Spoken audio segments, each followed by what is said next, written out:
Hey everybody, I'm Zach. And I'm Jesse. And you're watching Tesla Time News. Episode 327. On Now You Know.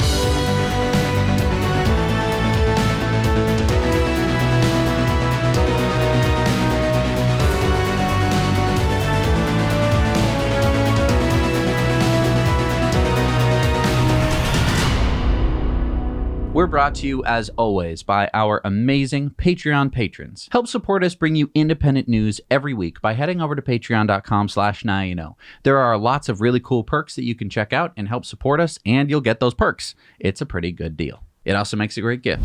We want to thank Birch Living for sponsoring the show. Birch makes organic, non-toxic mattresses made right here in America, with just 4 materials sourced straight from nature: wool, latex, cotton, and steel. Now, I'm kind of jealous because you've been sleeping on a Birch mattress for over a year now. Yeah, once you experience a Birch mattress, you're going to see that you were missing something. I really think I've been sleeping better this year, and a large part of that is thanks to my Birch mattress. Well, it's great that you think that, but how do I know I'm going to like it? You order on birchliving.com/nowyouknow. You get $400 off your Birch mattress plus 2 free pillows. It arrives rolled up in a box. Take the roll out of the box and open the bag. It unfurls into a comfortable mattress. But what if I don't like it? I mean, I'm never going to be able to get it back in the box. That's why Birch has a 100-night sleep trial. You have over 3 months to decide if you like it or not. If you don't, Birch will come pick it up for free. And I mean right out of your bedroom. Wow, that takes the stress away from mattress shopping. And you'll also relieve stress knowing that you're sleeping on a mattress that is certified to be good for the planet. Get your non-toxic mattress with a 100-night sleep trial at birchliving.com/nowyouknow. You'll get $400 off plus 2 free pillows. Episode 327. I think that's a prime number, isn't it? No. That's like if we did 109 shows 3 times. What, 2 years of shows times 3? That's 6 years of shows. Yeah. All right, so last Thursday, Yuzaka Mizawa announced the DearMoon crew members. Remember that? We were trying to get to be a member ourselves, but I guess we weren't chosen. And DearMoon will be the first all-civilian project to fly around the moon aboard SpaceX's Starship. If you remember back in March of 2021, Miyazawa put out the call for 8 crew members, and more than 1 million people applied from 249 countries. Wait, is that YouTuber Tim Dodd, the everyday astronaut? Yeah, it is. That's great. So this is going to be the first time in history that I have met someone who's going to go to space. And not only space, but go around the moon. I've met Buzz Aldrin. Mm-hmm. I didn't get to shake his hand or anything. Okay. I was at a baseball game. Okay. And he stood up and he waved at everyone. So I've seen someone who has gone to the moon. But I haven't met anyone before they went to the moon. Wow. I wonder how many other people I've met who haven't gone to the moon yet. I know. It's going to be a lot of people, I think. This is going to open the doors for a lot of people. Let's find out who else is going. All right. We've got photographer Rhiannon Adam from Ireland. DJ and music producer Steve Aoki from the U.S. Multi-talented Yemi A.D. from Czech Republic. Documentary filmmaker Brendan Hall from the U.S. UK photographer Kareem Ilya. Musician Choi Seong-hyun from South Korea. And actor Dev Joshi from India. So they have all passed their medical, but to be safe, there are 2 alternates, Olympic gold medalist Caitlin Farrington from the U.S. and dancer Miyu from Japan. They will accompany Miyazawa, who has already been to space, by the way. He stayed aboard the ISS back in December of 2021. I didn't even hear about that. All this space news, you'd think it'd be like big news, who's going to space? But unless it's like Jeff Bezos, I guess nobody cares. They should probably send the Kardashians to space. That would probably get more people interested. But congratulations, Tim Dodd. If there was any YouTuber who deserved it. I mean, Tim, congratulations. Yeah, I can't wait to see. Send us a pic from the moon. You're gonna have some time up in space there. Yeah. And I mean, who better to tell the world about what's going on, like all the ins and outs of everything? I know. Wow. He's probably going to be able to take the controls, worst case. So that's awesome. Congratulations, Tim. So Tesla's holiday over-the-air software update should be coming out, as it does every year. And we don't know everything that's going to be in it, but we do have some leaks of 2022.44.25 from Tesla's official Korea blog. That's it? A wind icon and a music player graphic and a nav map and a dog paw. Well, if you translate the Korean, you get a bit more. Okay. Auto turn signals. With this update, your Tesla will now automatically turn off the turn signal when a lane change or merge is complete. That's cool. Interior camera. Tesla will now allow owners to activate the interior camera to be used with dog mode and sentry mode so you can check on your pets or your interior on your app while you're away from the car. Oh, that's good. A lot of people are going to like that. How's Pooch doing? Yeah. Oh, he's okay. My laptop! Oh, it's fine. Media controls. The location of media controls has been moved closer to the driver, and now you'll be able to swipe up on the controls to access your favorites, recents, and sources. And swiping left or right on the controls will let you see your odometer and tire pressure again. Remember when they took that away and we were all so sad? I'm going to have to get used to something new. Well, hey, at least it's not just braking. What? All my old cars, they would have software updates. I would you mean- come out and it would be surprise, surprise, UI update. You don't mean braking, like you mean broken braking. Yeah, all my old cars, I'd come out. New UI update. Your volume knob only works up.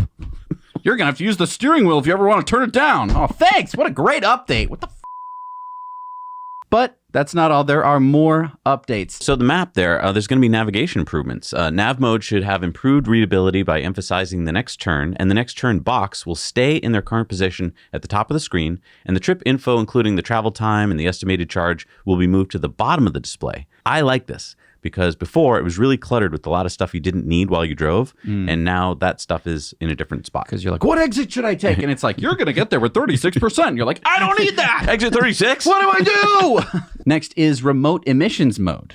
What does that mean? Well, you can use your mobile app to make your car fart as people pass by your car. You know how normally you'd like hit the lock button, people would be like, oh, I shouldn't, someone's looking at this car, I shouldn't mess with it. Now you can make it fart at them. Nice. So they don't even want to be near your car. Great. Next is Rainbow Road, an oldie but a goodie. It gets an update. Now Rainbow Road can always be turned on when you activate autopilot. Oh, so you can choose to have that cool. I think it's going to be an option. This is probably to save your stock. I think a lot of people are going, 1, 2, 3, 4, 5 every time they went into autopilot. And I think, breaking them. They're like, okay, how can we limit this? Mr. Jones, how did you break the stock? Don't know. Mr. Jones, I'm looking at the logs here, and you're always driving in Rainbow Road. It's fun.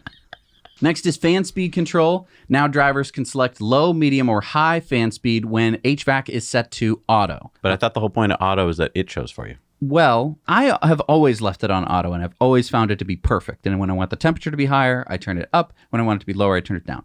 I think that people are very much used to having that control. And I think that when you take that away from them, they go, no. Well, I think there's two aspects to it. I think there's, when you put it in auto, there's the temperature and there's the amount of blowy. Well, I've met a lot of people who always have it in manual mode. The car is either smoking hot or it is freezing cold. That's how they like it. But it's just so that way they can, and I'm like, can you just turn it on auto? I'm freezing over here. And they're like, well, no, because I want it to be a specific. So I think this is for them. Okay. And lastly, there's phone improvements. Your car will now request confirmation of a call transfer to the vehicle's audio system in case you don't want your passengers to hear your conversation. And now you can search for contacts directly from a Bluetooth connected device. This is really nice. I can't tell you how many times I've gone to I've been parked, safely. And I'm like, oh, let me make a quick phone call. And I will either get out of my car or, just start the phone call. And it's like, hello? And I'm like, wait a minute. And, the phone call's happening in my car. Right. My phone's sitting out here, and I'm like, crap. Hello. Are you still there? I'm so sorry. The Bluetooth. We also think there's some other stuff in there that hasn't been revealed yet. There could be Wi-Fi garage door openers, new games, and Apple Music is rumored to have been spotted by Teslascope. And then much more. Does appear that potentially Steam might be integrated into the car. Oh yeah, look there's a code there checking to see if you're logged in from your Tesla. That's a really good sign for Steam enthusiasts. That's not a thing. Gamers. Okay, sorry. Computer games. Sorry. They've got almost all the games on there. Yeah, I know, but there's a lot of people who don't there seem to be either console or Steam, It's pretty wide. Okay. It's pretty wide. Most people who play games outside of console, it's on Steam. I agree. So we reported last week on how Tesla won a defamation lawsuit against the Chinese company PingWest. Yeah, PingWest had to pay some money, a very small amount of money, and print an apology. So what does this have to do with a story about Elon could have a successor? Well, PingWest seems to like printing stories with unnamed anonymous sources. They're not the only place. No, I know. But they just printed this, saying that CEO Elon Musk has confirmed the candidate to succeed him as Tesla CEO. Tesla's current global vice president, Greater China CEO Tom Zhu, will take up this high-profile position. Okay, so who is this? This is the current president of China operations, Zhu Xiaotong, or Tom Zhu as he's known. Tom has been in charge of GigaShanghai and has done a fantastic job. Elon has singled him out before for his great work, and Tom is famously known for having his desk in the office alongside everyone else. Okay, but this story says that Tom Zhu will take over as Tesla's CEO. Well, it does go on to say that Zhu's responsibilities would be global, but only in automotive, not autonomous driving and robotics. So this is only from Ping West. This is the source of this information. Yeah, I mean, we should take this with a big grain of salt because they've been wrong about a lot of things. But he is coming to the U.S. He's reportedly going to Giga Texas. My guess is that Elon has been so busy with Twitter, and Zhu has proven himself as someone who can really get a Gigafactory up and running faster than anyone else could have believed. And so I think that he's probably being tapped to at least get Giga Texas up and running as well. Interesting. Comment down below. What do you think is happening? Yeah, I mean... People, relax a little bit. I think this is kind of a lost in translation thing. I feel like he is going to be in charge of a lot, but I don't think he's going to be CEO of Tesla. So we'll see how it goes. So Tesla is almost done with construction to triple its Railyard, known as the RCR Taylor Logistics Park in Hutto, Texas, which is about 25 miles north of Giga Texas. In new drone footage from YouTuber Brad Sloan, we can see 6 branches of rail that hold 10 car carriers each next to a huge car holding lot. And possibly even a few more rail lines going in there. I'm not sure who owns them. But if these are 2-level carriers, and I just want to point out what I'm talking about here. Here's a picture of a vehicle carrier. Mm-hmm. You can configure it to be 1, 2, or even 3 high. I think because the Model Y is a little bit taller than a normal sedan, you probably can only fit 2 levels. So if it's 2 levels, you should be able to hold about 6 or maybe even 8 vehicles in each car carrier. So that would be, what's the math? 80 Teslas per line, or the ability for Tesla to load up to 480 at any given time. So you'd have 10 lines, each line can hold 80, and then you'd have 6 lines, and you'd be able to load them all at the same time. So that should be 480 like Model Ys at a time.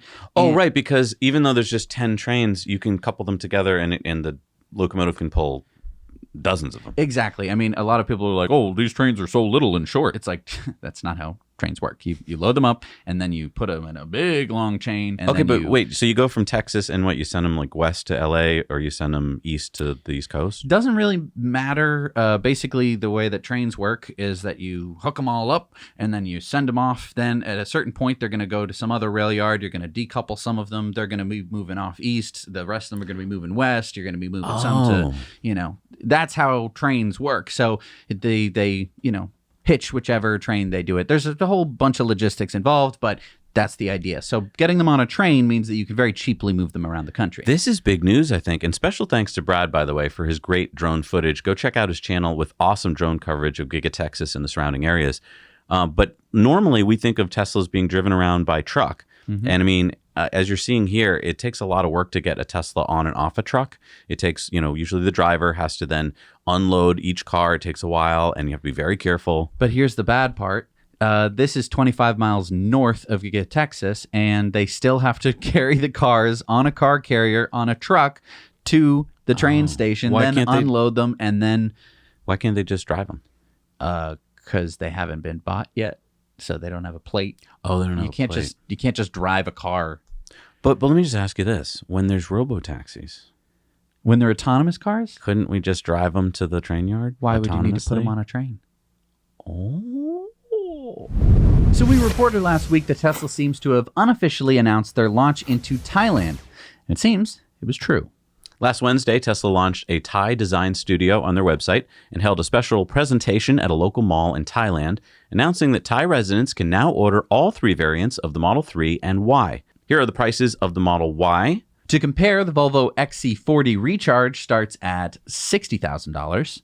The BMW iX3 starts at $96,900. What? Yeah. So first shipments of Teslas should arrive in February, so just a couple months away, and they'll arrive from GigaShanghai. So why is this a big deal? Well, first of all, a couple things. There were over 750,000 cars sold in Thailand in 2021, so it's a big market. In fact, Tesla just sold 5,000 Model Ys in the first 4 days that this opened. So there's a lot of demand. And I want to talk about why there's so much demand. So Tesla is in talks with the excise department of Thailand. It looks like they're going to be able to get $4,300 off any vehicle below 2 million baht, which is roughly $60,000. And then it looks like an even bigger amount. We're not sure what that amount is yet, if it's over 2 million baht. And then one of our new editors who is visiting family in Thailand just reported this little tidbit that I didn't pick up on. There is an import duty tax of from 80 to 100% if you import vehicles from certain countries into Thailand. What about like a Toyota Camry? Yeah, they don't have a deal with Japan, I guess. So if you brought in, say, a $30,000 Toyota Camry, that Camry is now roughly doubled in price. But they do have a deal with China. So a Tesla from China comes in with no tax. So you're getting it way cheaper. So our editor was saying that you can basically buy a Model 3 for about the same price as a Toyota Corolla in Thailand. And people still like Teslas more than Toyota Corollas in Thailand. Right. I mean, I think it's going to be a huge, huge market. And so this is basically all a Thai incentive. They wanted to be selling EVs, and now Tesla's about to open the faucet. Yeah. So I'm excited for Thai superchargers. Mm-hmm. Again, we can get really close to Singapore, probably within supercharger range of Singapore. They don't even need to put in superchargers in Malaysia yet. Right. But this is really exciting. This is really cool, opening up a whole new market. Wow. So SpaceX just opened up a new section of their website called Starshield. Sounds like a Ratchet and Clank villain. No. Starlink writes on their website, Starshield leverages SpaceX's Starlink technology and launch capability to support national security efforts. While Starlink is designed for consumer and commercial use, Starshield is designed for government use, with an initial focus on 3 areas: Earth observation, communications, and hosted payloads. So wait, the communications part I get. This is basically Starlink, but with a taxpayer delight price tag. What are the other 2 parts talking about, though? Well, I think hosted payloads is something that SpaceX already does. I mean, last month's Falcon Heavy launch was something for Space Force, which we didn't get to see. They literally shut off the feeds. Okay. So launching stuff in orbit, I get that. But what about Earth observation? Do people with skylights in their bathrooms need to be worried? I mean, yeah, I think it is what it sounds like. Cameras and other sensors pointed at Earth. And I mean, is this to spy on people? Or should we be worried? I mean, no. Well, I mean, let's be frank here. There's already satellites with cameras. Yes. Satellites with cameras that we know about. There's also spy satellites that have who knows what on them. Is this for just better coverage? Like, is this more for like nuclear launch detection? I'm sorry, we can't discuss that right now. Okay, but my question is, does SpaceX need this in order to dangle a carrot in front of the defense industry? Because, I mean, as soon as they have a couple systems... It's called We'll Play Ball. All right, so it seems we may have the first look at the Cybertruck exposed. YouTuber Kim Java released this photo taken by an unnamed source at Giga Texas. This was probably on the 1st or 2nd of December of the Cybertruck frame. Yeah, so it's in a section of Giga Texas titled Powder Coat, and it does appear that the left side of the body has a white powder coat with some overspray. We can also see what appears to be a rear one-piece casting, or maybe it's 2 castings. It's hard to know for sure at that resolution. Yeah, the front of the truck appears to be 30X cold-rolled stainless steel, but one feature that I was hoping for in the Cybertruck, and it doesn't appear to be there, was a mid-gate pass-through from the bed to the cabin. And for those of you who are like, what are you talking about? Some trucks, like the Silverado EV, is supposedly going to have a mid-gate where you can open it up and you can like stick a canoe into the interior. We never saw a configuration with it. We were just I was just hoping for it. Yeah, we don't need it. The bed's going to be long enough. I think it's going to be totally fine. The only issue is going to be if it's a boat. Excuse me, you're the one who wanted it. I did want it, but you know what? At this point, I just want a Cybertruck. That's all I'm saying. Now, Cybertruck will almost certainly be using the IDRA 9,000-ton Gigapress being brought to Giga Texas. But since we have no proof yet that the IDRA 9,000 has been set up yet at Giga Texas, my guess is that this Cybertruck frame is one of the ones that we saw being delivered a couple months ago. Oh, okay. And if that's the case, then this may not be the final version. It might just be that they're setting up the lines and using this as just like a thing to get the robots used to things. Now, my question here is the Cybertruck was supposed to be a exoskeleton using all stainless steel, and that it was supposed to be this folded origami body / frame / exoskeleton. Well, you said was supposed to be. I mean, who said that? Elon said that on stage. We were right there. We moved the mass to the outside. We created an exoskeleton. It allows you to do things that you can't do with a body on frame. Yes, but it's not that it won't be that, but it also does have a subframe. Huh? What? Well, I mean, I never really believed it when I heard that it was only going to have this above frame because you have to have something to hold the battery and stuff. Right. Like, I mean, I guess the whole backside of it doesn't look entirely. I don't know. Hey, this could be a prototype. This could be. I don't know. I mean, if you remember at the time, GigaPress wasn't really in the works. Right. It was a twinkle. Right. And I now mean, that they first have one we it, saw was hand built. Right. You know? Right. They have to figure out a way to mass produce it. And mass producing is really easy when you can just make stuff. But speaking of Cybertruck, is this sketch spotted at the Peterson Automotive Museum's current Tesla exhibit by Miss Julianne a mini Cybertruck? So at first I thought it was just an early concept of the Cybertruck, but you're right. It does appear to have 2 doors, and therefore, scale-wise, it would appear to be a smaller version of the Cybertruck. Could this be a future Tesla vehicle? A cyber SUV, if you will? First of all, no, I don't think so. It's no. No, I want it to be. No, it's, look. What do you mean no? We've seen. Comment below. Am I right or is he right? Well, it doesn't matter. I've already put out a Patreon poll. We're going to look at the results later. Oh, okay. But what I'm saying is... It does matter. This is a concept photo. Okay, and not even a photo. It's a sketch, right? So Franz sat down one day and he sketched out a design. And they put it up at the museum for a reason. It's an Easter egg. It's telling us something. Okay, Tesla is I'm right. Tesla is not Taylor Swift, okay? They do not put out this level of Easter egg. Sure they do. They have sent out when they're like, thank you for reserving your Model X. And they look a lot like what we get. Kind of. I am so right here. No. Look, fans. That. Absolutely Cybertruck fans, not. go to Cybertruck Owners Club. They are a sponsor of the show. That's where you and I will talk about the fact that this is the next version of the Cybertruck. It's a mini version for all those markets like China and Europe that don't want a full-scale version. It's like a mini cyber SUV. Okay. That's a concept picture. I'm sorry to say. They might make a 2-door version at some point. They're gonna do. That's a concept photo. So remember we reported back in August that T-Mobile is partnering with SpaceX to provide satellite to cellular service, what they are calling coverage above and beyond to its network in mid-2024. Well, CNBC's Michael Sheets broke the story late last week that SpaceX has filed a request with the FCC to allow over 2,000 of their Gen 2 Starlink satellites to communicate directly with cell phones. As we reported, speeds would be low. 3 to 7 megabits per second upload and 4 to 18 megabits per second on the download. So no video streaming, think more like calls and texts. Also, the filing shows that SpaceX plans to use this coverage to enable Swarm, Starlink's recently announced Internet of Things network. Also remember that Elon said the service would be coming to Teslas as well.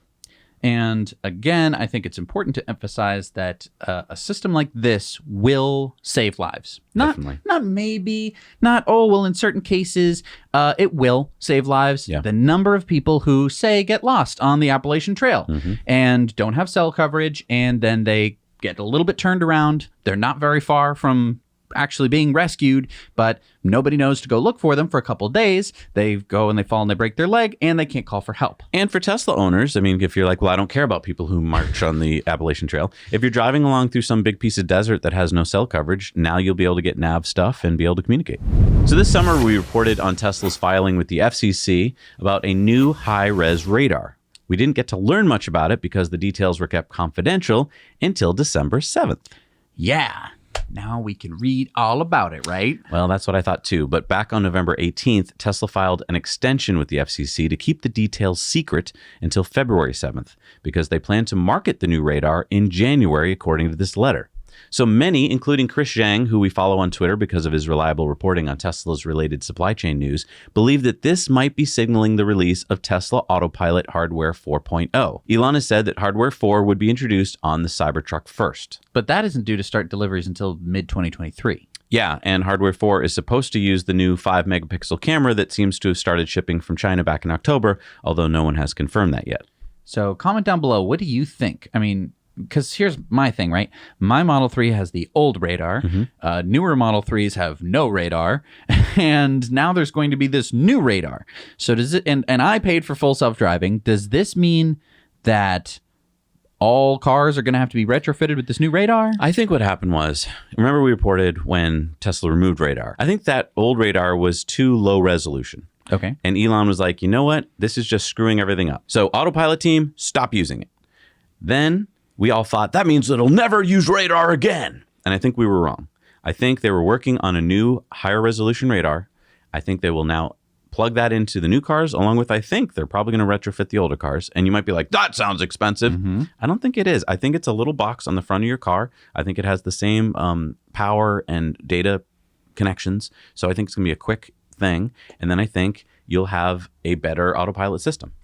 And when we're talking about it being expensive, we are kind of forgetting that all of these people paid, in my case, around $3,000 or $4,000. Other people have paid $5,000. Other people have paid $10,000. You're looking at paying about $15,000 for full self-driving now. So replacing a sensor that probably costs maybe a couple $100, maybe let's call it $500, and let's say that the work is $1,000. It's not. It's still well within this software package. Right. So upgrading the hardware, even on everybody's cars who paid for it, they've already paid for it. Exactly. So it's not that wild to think that they could do that. Exactly. And Tesla has designed the whole hardware system, including the computers, to be plug and play. They can rip them out and put them in very quickly.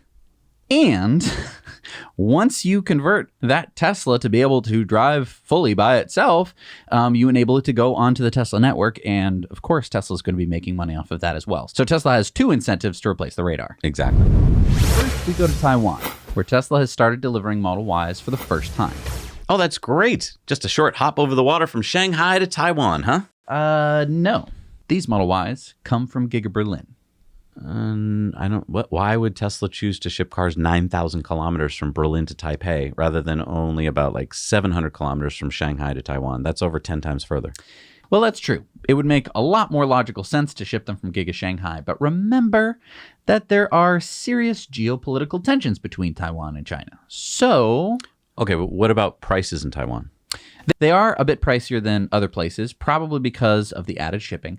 The long-range Model Y is priced at about $72,500, or about $6,600 more than the US. And the performance Model Y costs $82,000, or about $12,000 more. And our headline said that Europe is also getting more Tesla models? Yes, the first shipments of Model S and Model X Plaids have arrived in Belgium from Fremont, California last week.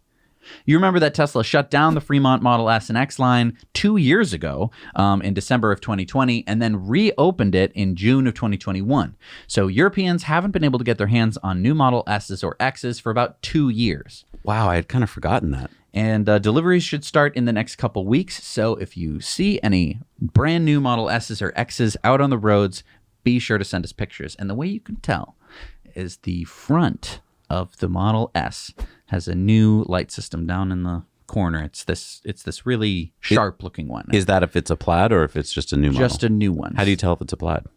Because it goes racing by you. You're going to go, what was that blur? So these tough economic times mean that a lot of growth companies, especially newer ones that haven't made much revenue yet, are finding it really hard to find investors who want to risk capital right now, especially with rising interest rates. Case in point, Sono Motors, the 6-year-old startup trying to produce the Scion solar-powered EV. Now, we've interviewed the two co-founder CEOs, Jonah Christians and Lauren Hahn, a couple of years ago when they raised $50 million in 50 days. Today, Sono claims to have 21,000 paid customer reservations, Along with ours, by the way. and 22,000 business reservations for the solar panel-covered Scion EV.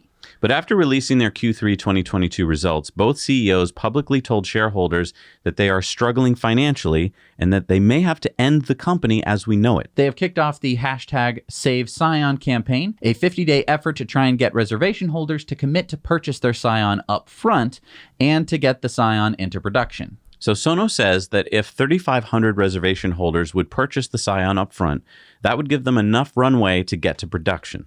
They'll also get a €3,000 discount for people who do that. So we have our producer reaching back out to Sono to see if we can talk to them again because we want to find out what's going on.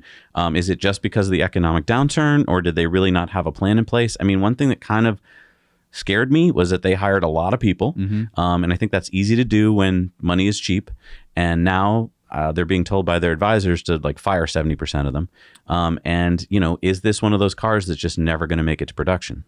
So that's why we're going to hopefully be speaking with them before the 50 days is up. So that way, maybe that can help you decide whether or not you want to pre-purchase a car that doesn't exist yet. But let us know how interested you are in this story, because we could talk to them, but maybe no one's interested. Maybe no one really cares. So if you care about this car or don't, comment below and let us know what you think. So do you remember we talked about how Ford started this program with their dealers? It's called the EV certification program. Yeah. Basically, the Ford dealers have to decide whether they want to spend about $1 million to install fast chargers at their dealership. If they do, then Ford lets them sell EVs at non-negotiable prices. Yeah, in fact, about $1.2 million if they want to be able to sell unlimited Ford EVs. Well, Ford CEO Jim Farley announced last week that 1,920, or 2/3 of Ford's dealers, have opted in to the program. What about the 1/3 who didn't opt in? Well, I can understand why they wouldn't. I mean, $1 million. And it sounds like they've been busy complaining to whoever will listen. Case in point, Senator Richard Blumenthal of Connecticut said last week that he thinks Ford's EV certification program is an egregious treatment of dealers. He said, "I'm convinced there's a case that needs to be investigated here. I just think Ford is making a terrible mistake here if it persists in this approach." Now, for those dealers who don't have $1 million lying around, what can they do? Will they never be able to sell a Ford EV? Yeah, so they won't be able to sell them. Ford says that this round is closed, but that they will open another round maybe in 2025 or 2027. But the good news here is that if you do the math, Ford claims that they will have one of the largest charging networks in the country. Okay, let's see. 1,920 dealers who opted in, so 1,920 locations where there's going to be at least one high-powered DC fast charger. How does that compare to other networks? Currently, EVgo has about 850 stations. Electrify America has 800 plus, and Tesla has over 1,500 in the US. Wait, so Ford will be the largest high-speed network? Well, not so fast. First of all, they haven't built them yet. And by the time they do, those other networks will probably have built more. Secondly, having one or maybe two chargers at each location does not a good charging network make.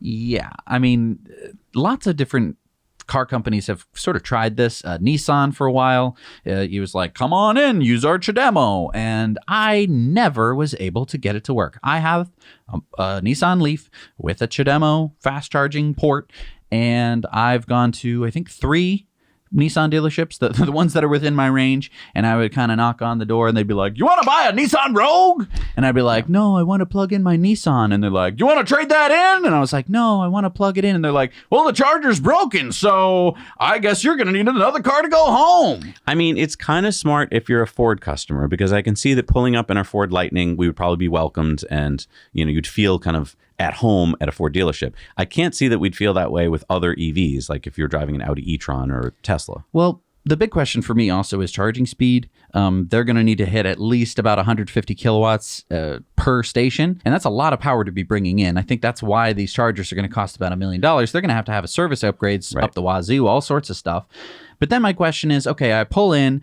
We found that a normal, big charge takes about 40, 45 minutes, about 50 minutes in the Ford F-150 Lightning. They might be able to increase that charging speed at some point, but I kind of doubt it. And that means that I'm stuck at a Ford dealer for 50 minutes with the guy going, "Hey, do you want to buy a Mustang?" Well, that's if you can get the charger. I mean, what if it's already charging another vehicle? Yeah, or it's broken and they have no incentive to fix it. Right. I don't think that this was a smart move by Ford. I think that, look, Ford should make a charging network, and I totally get why they want to squeeze their dealerships, because it costs Ford no money to say, "Hey, dealer, you like selling our cars? Why don't you spend $1 million and we'll have this impressive-looking network that we can put on a map in your dealership," and then you can point to it and say, "There's 1,920 dealers who have the chargers." It was really smart from Ford's point of view on paper, because this saved them $2 billion.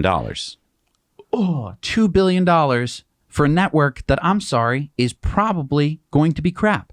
Yep. I really hate to say that. I wish that Ford would spend the $2 billion to make a decent fast charging network of their own, keep it exclusive, or have exclusive pricing. Also, where a dealer is located is probably not the best place for an EV charger. That's why Tesla puts them in places right off of highways. Yeah. If you have to drive 20 miles off a highway to go to some dealership, you're not going to use it. So, I don't know. I think that this is really not the best move by Ford. And I kind of agree with Blumenthal. It's like, I don't really think that dealers should be treated this way either. Ooh. They're just getting squeezed. And I fucking hate dealers. So both Bloomberg and Reuters have cited anonymous sources in recent reports saying that Tesla plans to reduce production at GigaShanghai by 20%. Oh, no. Falling demand. Tesla China was quick to respond, saying those reports were untrue. But Bloomberg is reporting that Tesla will begin running shorter shifts at GigaShanghai, cutting back from 2 11.5-hour shifts to 2 9.5-hour shifts. And to feed the rumor mill that Tesla is having problems with demand, Tesla is offering a 6,000 yuan delivery incentive to buyers in China. But didn't Tesla deliver over 100,000 cars in China in November? Yes, according to the China Passenger Car Association, 100,291 to be precise. And they beat their September record of 83,185. And the Model Y continues to dominate the premium SUV market in China as well. Yeah, Tesla sold over 52,000 Model Ys in November in China, more than 4 times the second place BMW X3 at just over 12,000. And if we look at the year so far, Tesla outsold their closest competitor, the Mercedes-Benz GLC, by more than double. Yeah, Model Y in China has sold over 285,000 cars so far this year. So I think what's going on here is something that maybe in the West we don't understand. Chinese New Year is coming. It's a big time off for the country. And so I think a lot of people are not ordering cars at this time of year, both because of Chinese New Year. Also, Tesla knows that they're going to lose their workers for a couple weeks anyway. And the economy is not doing well in China right now. So a lot of people, I think, are holding off on big purchases. I mean, the good news, though, is that Tesla can deliver to other markets, such as, if only there was like a new car market that they just opened in. Oh, Thailand. They can also ship to Japan, Australia. There's lots of other places. South Korea. Yeah, there's lots of other places that Tesla can deliver cars to that are made in GigaShanghai, and they do that very frequently. V to G, vehicle to grid. V to L, vehicle to load. How about vehicle to everything? That's what Pacific Gas and Electric is calling a new pilot program, V to X. And I like it. So this story is mainly for our California viewers who may be getting their power from the PG&E grid. Well, and they have to own a Ford F-150 Lightning. Yeah, okay, so kind of a small group at the moment since Ford has only sold about 13,000 Lightnings in total. But if you do, listen up. PG&E is looking for 1,000 customers in California who want to lower their electric bill and test to see how employing V2G can make the grid more resilient. You'll get up to $2,500 up front. And I think this is to help offset the cost of installing the Ford charger and inverter at your home. And then PG&E will pay you up to $2,175 additionally for you to provide stored energy to the grid in times of high demand. Basically, using your 98 or giant 131 kilowatt hour Ford battery to smooth out the grid. That's like 10 Powerwalls. So V2X is coming, people. It may seem nerdy, it may seem impossible, but it's coming and it's going to change everything. And please let us know if you join this program. You can send us an email at hello@nowyouknowchannel.com. We'd love to get in touch. Hey, and if you want to share this story with your friend, maybe he lives in California and you don't, but you don't want to send the whole hour-long show because you'd be like, well, I don't know why you sent me this. Go to our Now You Know Clips channel. We chop these into little bite-sized clips, and there you can find stories that you can share with friends. So speaking of Lightnings, the U.S. Forest Service has just taken delivery of their first 3 F-150 Lightnings. Nice. And of course, like every other U.S. government agency, they are going to have to start buying all EVs by 2027. Oh, wow. Why is that again? That is because of last year's executive order, which, among other things, mandates EVs to be bought exclusively for light-duty vehicles starting in 2027. This was, of course, Executive Order 14057. Okay, so the U.S. Forest Service has over 17,000 vehicles that it's going to transition. And when I read that, I was like, I couldn't believe they have that many vehicles. Do you think they're all going to be Ford Lightnings? I mean, it seems expensive. Well, first of all, the Lightning is the only electric pickup in the U.S. that's available through GSA. What's GSA? Government Services Administration. So basically, if the government wants to acquire a vehicle, they have to go through GSA. And Ford Lightning is the only electric pickup truck at the moment that you can get through that. Okay. And at the moment, it looks like they're using the Ford Lightning Fleet model. Oh, is that a cheaper one?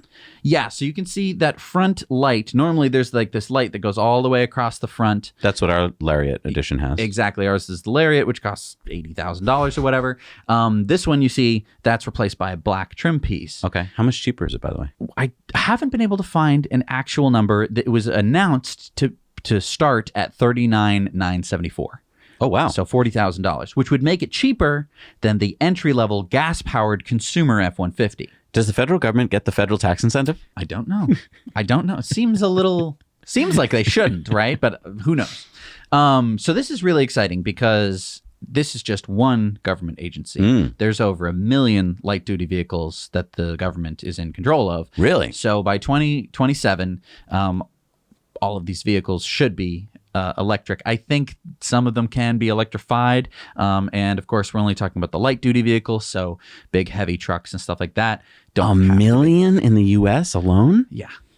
Wow. Yeah. So it's big news that this is happening. It's great that the Forest Service has their first 3. They're going to have to test it out, see how they like it, remember to plug it in. And once they learn that, I think it's off to the races. Really smart of Ford to get their fleet services available for GSA. Really smart. And that's one little tidbit of information you don't hear pretty much anywhere else. So, I mean, that means that Rivian's missing out on this. But I do think that Tesla could get the Cybertruck in to GSA, and probably some departments are going to want that. All right, it's time for Into the Future, sponsored by our friends at Henson Shaving. Henson Shaving makes an absolutely great gift. I use my Henson razor every week right before the show, and my face doesn't break out in hives like it used to with my old cartridge razor.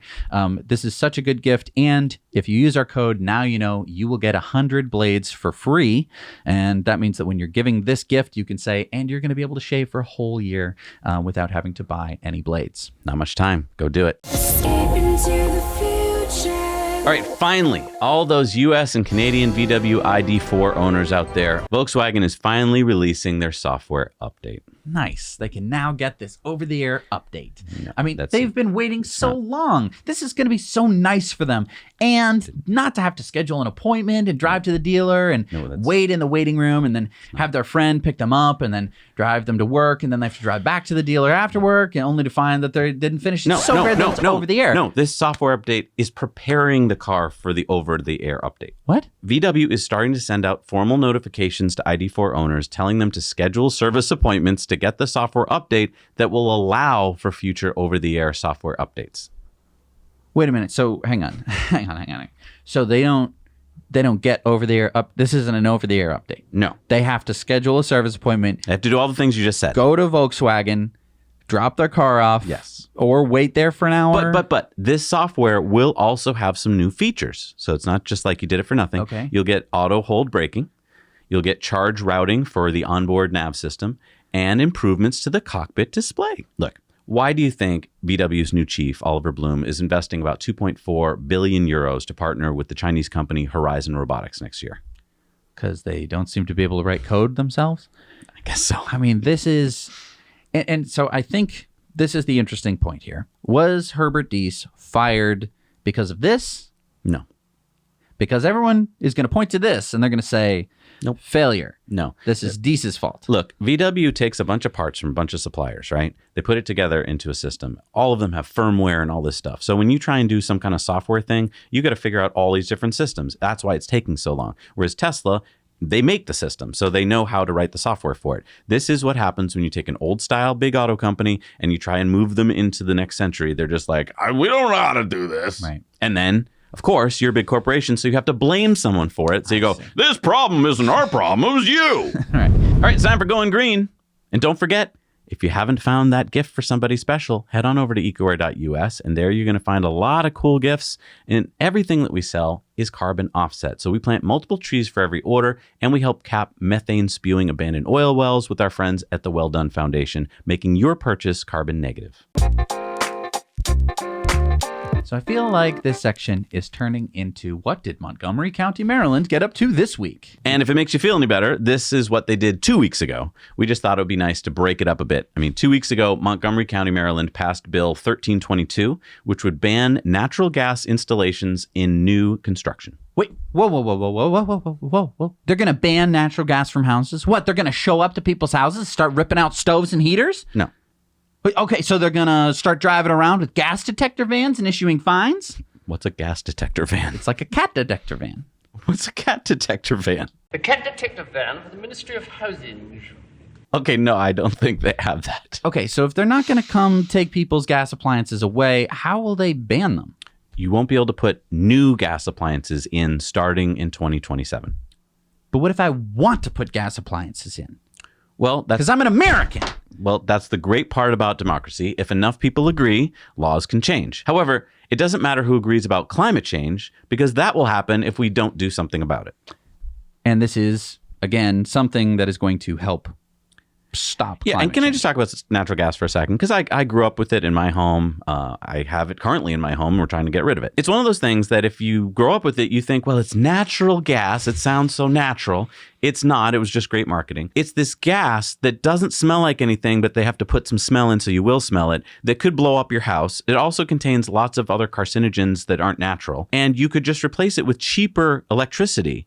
And so that's what we're doing. But the sad thing is we kind of have to push some people because they don't know that it's out there. Yeah. And I think that the shift is coming. It's going to happen. And I think that things like geothermal and heat pumps are going to make a huge difference when it comes to heating. And I think that we're all going to start to learn that gas stoves are wildly inefficient and pollute your house, inside your house. Yeah, and then we don't have to rely on countries like Russia for our energy. All right, it's time for Sunspots. We recently reported on the largest Tesla Megapack installation in Europe. That was the 196 megawatt hour Pillswood project near Hull in the UK. Well, Tesla just announced one of the largest Megapack projects to open in the continent of Europe. Yeah, the Du Acren battery project in Lessines, Belgium, has 40 Tesla Megapacks for 50 megawatts of power or 100 megawatt hours of capacity. It replaces a dirty 1950s era turbojet generator. Okay, so it's about half the size of the Pillswood project, but still a huge project with enough storage to power about 150,000 homes for a couple hours. And you may be like, 2 hours? Who cares? That's not the point. It's not meant to power them all year. It's meant to power them when other things go down and when there's like a huge demand spike. All right, it's time for video contributor stories. And don't forget, if you got a story you want to tell us, it doesn't have to be like the most official thing in the world. Just shoot it in landscape, have some good audio, no music. We'll take care of that. Send them to hello@nowyouknowchannel.com so we can all hear what's going on in your neck of the woods. Well, Charles sent us this video contributor story about his new Ford e-Transit van. Hey Zach and Jesse, Charles here. So, I am a solar contractor up here in Marin County, San Rafael, California, and we recently took delivery of an e-Transit. This thing's pretty wonderful. It doesn't have that much range, maybe 120 miles or so, but it covers a lot of our area. So yeah, I mean, we're doing battery backup systems, car charging stations, and solar for the greater area up here. And it's actually working out really good for us. You know, we've got solar on the warehouse, and we've built out our own little racking system up here of solar rail. And, you know, it's really works for us. That way we're able to promote being green and run around, drive around for free based off the sun. All right, thanks, Zach and Jesse. Now you know. Thanks, Charles. Keep up the great work bringing solar and batteries to the people. All right, it's time for our Patreon bonus stories, and we got all sorts of good ones this week. Things about Apple's Project Titan, Polestar, Cruise, Corvette, Ram. Yeah, all sorts of cool things. Also, the Tesla Semi. Look, people, if you want to see a Tesla Plaid racing against a Ferrari Enzo, you got to join our Patreon bonus stories. That's just how it works. And it also makes a really great gift this time of year.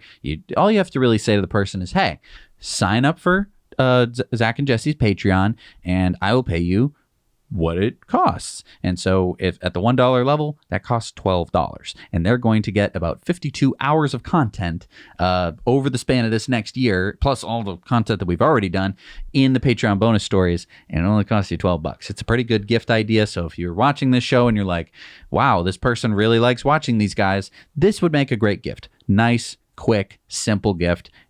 And you can do it last minute too, because you don't have to ship anything.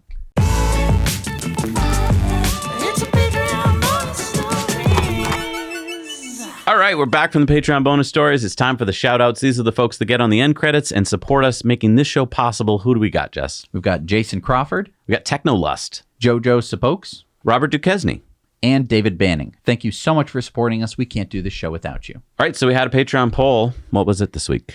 We asked, will Tesla be making a smaller two-door Cybertruck? Now, I know that normally our patrons are right, and I think they're going to have this. What did our patrons say? They agree with me. No, it does not mean that there will be a two-door Cybertruck. Now, a minority of people said maybe in a few years after the Cybertruck is selling at high volume. Really, people? Only 5% of you agree with me? Look, we're going to be right. Hand-drawn by Franz. By Franz, the chief designer. By hand. It was a concept. He draws all of his stuff by hand. That was not a CAD model. Okay. That was a drawing. Time will tell. Time will tell. It's gonna happen. We'll figure it out. All right, it's time for Elon's tweets of the week. And Elon started off by saying, "Oh, what a tangled web they weave when first they practice to." And I think he's talking about a story that's been evolving over the past week. There's this 4-part right now story about what happened at Twitter before Elon took over. It's very intriguing. Go check it out. I think you're going to learn a lot about what was really going on behind the scenes at Twitter and why Elon really wanted to change it. But Tesla owner Silicon Valley went on to say Tesla Semi is super quiet while pulling the float. Pretty insane to see this as the future. The exhaust and engine aren't killing the awesome sounds. And we'll have some footage of this on the Patreon bonus stories. Elon tweeted woke versus woke. New York Times is having some problems with their employees wanting to strike. Elon tweeted out his little son X in beautiful San Francisco. And with his Twitter badge. I guess he's a Twitter employee now.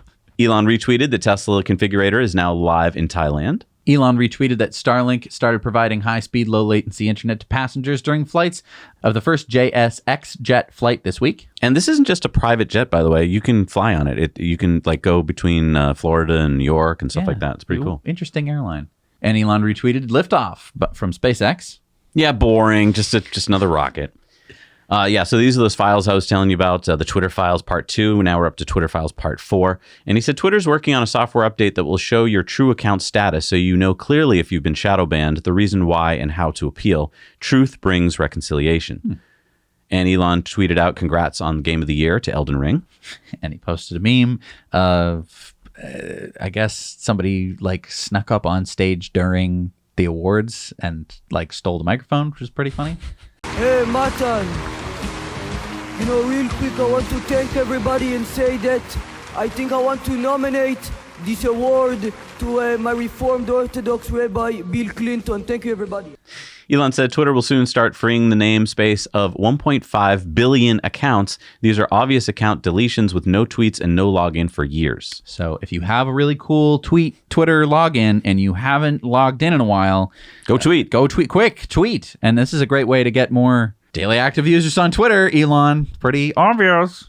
Elon tweeted out, good for Senator Sinema. I hope more of our elected leaders act independently, aka in the interests of the people. Something I always admired about American legislators, at least historically, was that they would sometimes vote against the party line. And this is Arizona Senator Kristen Sinema leaving the Democratic Party and registering as an independent. And Elon said if the Fed raises rates again next week, the recession will be greatly amplified.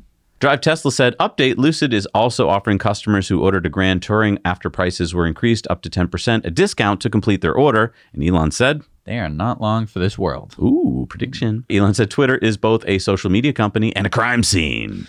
Community notes will now be visible around the world on the site. And he said the bots are in for a surprise tomorrow. Saruman, your staff is broken. Twitter was worm tongue to the world. Now things get spicy. Calling all robots and zombies, please attack me. Cool, the bots are so far unable to swarm to the top of my replies. Truth resonates. My pronouns are prosecute Fauci. The woke mind virus is either defeated or nothing else matters. And there you have it. Now you know what's going on in Elon's mind this week. Community mail time. All right, it's time for community mail time. And remember, your stories are important. That's what makes this show so cool, is that we get to see what's really going on with our whole community. So send your photos, your videos, your thoughts to hello@nowyouknowchannel.com. Let's see what we got. Eric spotted these Rivian electric delivery vans, or EDVs, in transit on Route 80 North near Berkeley, California. Our viewer Calvin had a chance to ride in this all-electric bus in Hawaii. It's owned by ANA, also known as All Nippon Airlines, which is the airline company based in Japan. They fly a few special-themed Airbus A380 aircraft just between Narita International Airport in Japan and Honolulu, Hawaii, known as the Flying Honu. The word Honu is Hawaiian for turtle. And this bus is themed after the blue Flying Honu aircraft. The bus ride was free, and the bus driver said you can ride as long as you're an ANA Mileage Club member or have an ANA plane ticket. Sid found this Model Y with a mini cyber quad in Fort Pierce, Florida. Nice. Aren't those illegal? Get them off the roads. Maybe it's had its motor controller removed. Maybe it just rolls. Addison spotted this Starlink installation van at the Lead Supercharger in Birmingham, Alabama. Frank spotted this Model 3 while in Aruba. And Seb sent us this email about his recent experience trying to charge his non-Tesla at a supercharger. Recently, I rented a car in the Netherlands with the charge port on the front left. As a result, every time I charge, I'm blocking 2 stalls. This needs to be addressed. Matthew saw this Rivian R1S at Hearst Castle in San Simeon, California. And Colin spotted this Porsche Taycan in Bloomington, Indiana. And now it's time for Supercharger reviews. But before we get to that one, Joe sent us this video of the future 88 stall Supercharger site in Quartzsite, Arizona. Oh, that's the one we talked about. Zach and Jesse, Right there is Carl's Jr. Just on the other side of that, adjoining that parking lot, is a current 36 stall Tesla stations. And over here, there's Burger King. And here is the Terrible's gas station. It just opened last year. And back to the right by Carl's, that's where they sell rocks and gyms and everything. And right here in front of me is what may have been previous Tesla charging stations. There's a electrical unit coming out of there, and looking on down farther, there's close to 10 of them. And we're right behind the Terrible's gas station. And then back, looking farther to the left, I don't think this is where they're talking about. This is an old, I got a bunch of old giant tires behind this rock wall. And out beyond that is plenty of room to open a solar farm if they wanted to. But that's what I've got for you. I mean, I know it's not beautiful yet, but like when it has 88 superchargers, man, that's going to be gorgeous. All right, it's time for supercharger reviews. Let's see what people have found out in the world. Hi, Zach and Jesse. This is Gabriel from Cluj-Napoca, Romania. This is the new supercharger stall, 7 stalls. It's situated near a noodle restaurant and a mall. 10 minutes away from the motorway. Very convenient, open 24 hours, 250 kilowatt hour. I'll give it a 9 out of 10. Now you know. Hey, Zach and Jesse. This is Asif from Ohio, and I am on the Ohio Turnpike, and I believe it's mile marker 170 going on 80 East. I think on the other side there is nothing, but there is a 1, 2, 3, 4, 7 stall. I believe it's a supercharger. I don't know anything else about it. Looks like it's under construction. You can see some of the pieces here, and looks very nice, easy on and off. And if you wanted to eat something, I think there's some vending machines inside the rest area. There's a Starbucks, a Burger King. I'm reading on the sign here. I can't see that far, but it looks pretty good. I'd probably give it a 8 or 9 out of 10. And now you know. Hi, Zach and Jesse. This is Scott, reporting in from the version 3 supercharger installation in Alturas, California. There are 8 version 3 superchargers in various configurations here, including one in a handicapped spot. And there's one over here that if you're pulling a trailer behind your Model X or Model Y, pull right in there. And there is a great grocery store. It's a holiday grocery store. It's got everything you could need. It has a deli for handmade sandwiches, very clean bathrooms. Currently open from 7 a.m. to 9 p.m. daily. I'm going to give this one a 5 out of 10 on the new Jesse scale. Now you know. Hello everyone, here we are at the Owen Sound Supercharger.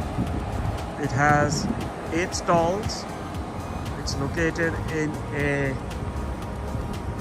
shopping center with all the big box stores. It has lots of food options, including a Swiss chalet across the road, and there is a crosswalk a little further down. So I give this a 6 out of 10.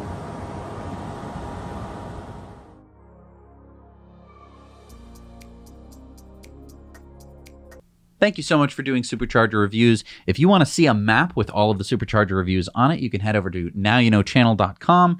And you can also upload your own Supercharger reviews if you've been traveling in a Tesla or in any vehicle, really. You can stop at any Supercharger, film it, tell us what you think of it. I like that people are listening to you and they're not just going nuts on the score. Like they're being a little harsher. Yeah, save the tens for the things where it's like, okay, I'll make a day of going to the Supercharger. You know what I mean? All right. I need my coffee, Jesse, because this is 3 pages of Superchargers this week. Oh my God.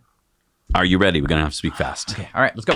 Number 98 in Norway, the 28 stall in Everham West, Norway. The 12 stall in Chula Vista, Telegraph Canyon Road, California. The 10 stall in Wuhan at Zal Marriott Hotel, China. The 3 stall in Taizhou Jinghua Wayo Plaza, China. Number 67 in Sweden is the 28 stall at Vastra Frölunda, Sweden.